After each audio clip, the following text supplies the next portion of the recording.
2021-এ ইটভাটা লুঠের অভিযোগ অনুব্রত মণ্ডলের আগাম জামিনের আবেদন খারিজ হয়ে গেল। 2021-এ শান্তিনিকেতন থানা এলাকায় ইটভাটা ভাঙচুরের অভিযোগ রয়েছে তার বিরুদ্ধে। অনুব্রত মণ্ডলের নির্দেশে 30 লক্ষ টাকার ইট লুঠের অভিযোগ।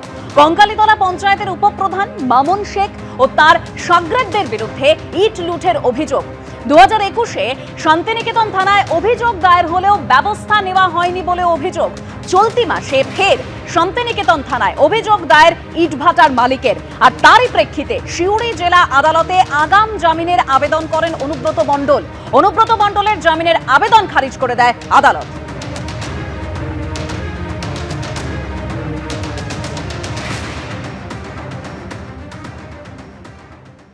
ডিজে মামলায় আগামী 8 তারিখ অভিষেক বন্দ্যোপাধ্যায়ের কণ্ঠস্বরের নমুনা পরীক্ষা করা হবে। সকাল 10টায় বিধাননগর এসিজেএম এর এজলাসে দিতে হবে কণ্ঠস্বরের নমুনা। বিশেষজ্ঞ ও সিআইডি আধিকারিকদের উপস্থিতিতে কণ্ঠস্বরের নমুনা দিতে হবে অভিষেক বন্দ্যোপাধ্যায়কে, এরকমই নির্দেশ বিধাননগর আদালতের। গতকালই কণ্ঠস্বরের নমুনা দেওয়ার কথা ছিল অভিষেক বন্দ্যোপাধ্যায়। রক্ষা কবচে অভিষেক বন্দ্যোপাধ্যায় আবেদন জানালেও তা নিয়ে কোনো স্থগিতাদেশ দেয়নি কলকাতা হাইকোর্ট।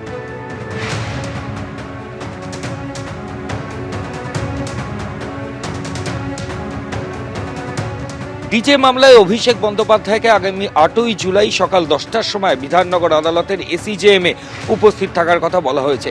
গতকাল তার ভয়েস স্যাম্পল টেস্ট করার কথা ছিল, কিন্তু অভিষেক বন্দ্যোপাধ্যায় সেই নির্দেশকে চ্যালেঞ্জ করে মহামান্য কলকাতা হাইকোর্টের দ্বারস্থ হন।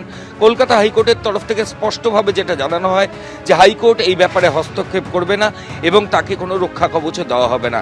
এর পরবর্তী ক্ষেত্রেই জল্পনা শুরু হয় যে তাহলে কবে ভয়েস স্যাম্পল বা কণ্ঠস্বরের নমুনা সংগ্রহ করার জন্য এই কোর্টে আসবেন অভিষেক বন্দ্যোপাধ্যায়। আজকে সকালে আদালত সূত্রে যেটা খবর পাওয়া যাচ্ছে যে আগামী 8ই জুলাই সকাল 10টার সময় অভিষেক বন্দ্যোপাধ্যায়কে বিধাননগর আদালতের অ্যাডিশনাল চিফ জুডিশিয়াল ম্যাজিস্ট্রেটের যে এজলাস সেখানে উপস্থিত থাকার নির্দেশ দেওয়া হয়েছে। সেখানে এই মামলার যিনি সিআইডি তদন্তকারী আধিকারিক তিনি থাকবেন এবং তার সঙ্গে একজন এক্সপার্ট থাকবেন।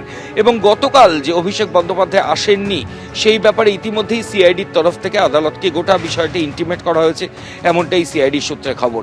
ডিজে মামলা যেটা বাগুইহাটি থানায় প্রথমে রুজু হয়েছিল, পরবর্তী ক্ষেত্রে বিধাননগরের সাইবার ক্রাইম এই গোটা মামলার তদন্তভার নিজেদের হাতে নেয় এবং তারপরে সিআইডি এর তদন্ত নেয়। অভিষেক বন্দ্যোপাধ্যায়কে তারা তলবও করে।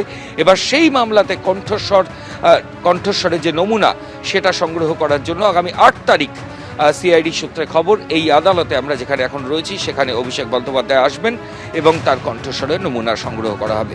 ক্যামেরায় সন্দীপ পালের সঙ্গে ময়ূখ ঠাকুর চক্রবর্তী, এবিপি আনন্দ, সল্টলেক। অর্থাৎ এই ডিজে মামলায় আগামী 8 তারিখ অভিষেক বন্দ্যোপাধ্যায়ের কণ্ঠস্বরের নমুনা পরীক্ষা করা হবে। ঠিক যে কারণে কণ্ঠস্বরের নমুনা পরীক্ষা করা হবে, অর্থাৎ তার কোন মন্তব্য শোনাবো। বুকের পাটা থাকতে আমি চাইবো, আপনি বলেছেন 15 দিন আমরা অমিত শাহ নাকি বাংলায় থাকবে। আমি অমিত শাহকে বলবো 4 তারিখ বাংলায় থাকবেন আপনি, 4 তারিখ দেখা হবে। আপনার কত বুকের পাটা, আপনি বাংলার মানুষকে বলছেন 23 তারিখ সব ঘরে ঢুকে থাকবে, বিজেপি আসার পর চুন চুনকে জেল মে ডালেঙ্গে। আরে মমতা ব্যানার্জির উদারতা, বদলা নয় বদল চাই বলেছিল 2011 সালে। সিপিএম এর হাড়মাতগুলো আজ বিজেপির জল্লাদ হয়েছে। সেদিন যদি উদারতা না দেখাতো আজকে অনুবীক্ষণ যন্ত্র দিয়ে খুঁজে পাওয়া যেত না। আর আমি মমতা ব্যানার্জির মতো উদার নই, বিজেপির সাথে বেশি উদারতা দেখাতে নেই। আর আমাদের সৌজন্যতা আমাদের দুর্বলতা নয়। যারা মানুষের প্রতি অবিচার করেছে, মানুষকে অপমানিত করেছে, তাদের জন্য এবার রবীন্দ্রসঙ্গীত না, এবার 4 তারিখ ডিজে বাজবে। তৈরি থাকো, তৈরি থাকো। চলবে না অন্যায়, টিকবে না ফন্দি, জনগণের আদালতে হতে হবে বন্দী। বাড়িতে পাথর ছোড়ার অভিযোগ আর এবার রাজ্য সরকারকে নিশানা করলেন অভিষেক বন্দ্যোপাধ্যায়।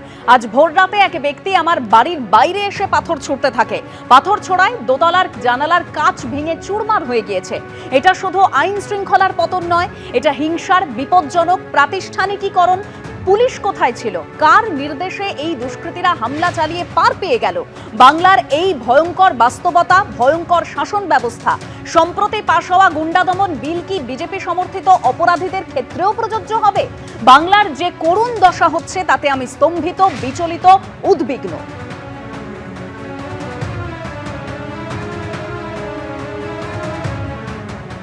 উনি তো একদিন বলেছিলেন দুপুর 12টার পর 4 তারিখ, তাহলে উনি তো জানেন 12টার আগে কি করতে হয়, 12টার পরে কি করতে হয়। পাথর যখন ছোড়া হয়েছিল তখন কটা বাজে?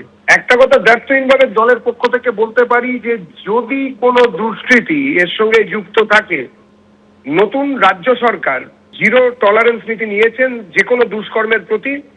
কোনো দুষ্কৃতি রেহাই পাবেন না, কোনো দুষ্কৃতি কোনো রকম পলিটিক্যাল ইমিউনিটিও পাবেন না।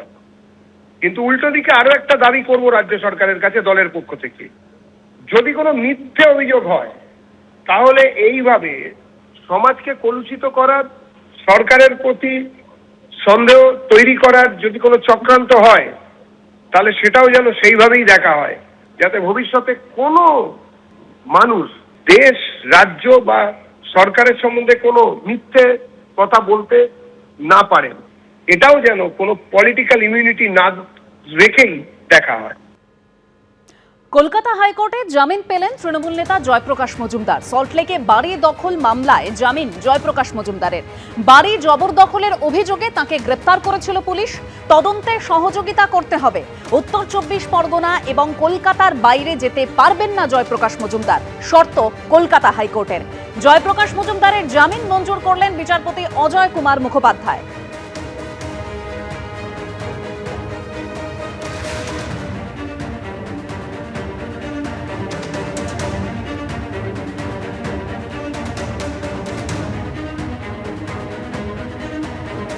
এবিপি আনন্দ, এগিয়ে থাকে, এগিয়ে রাখে।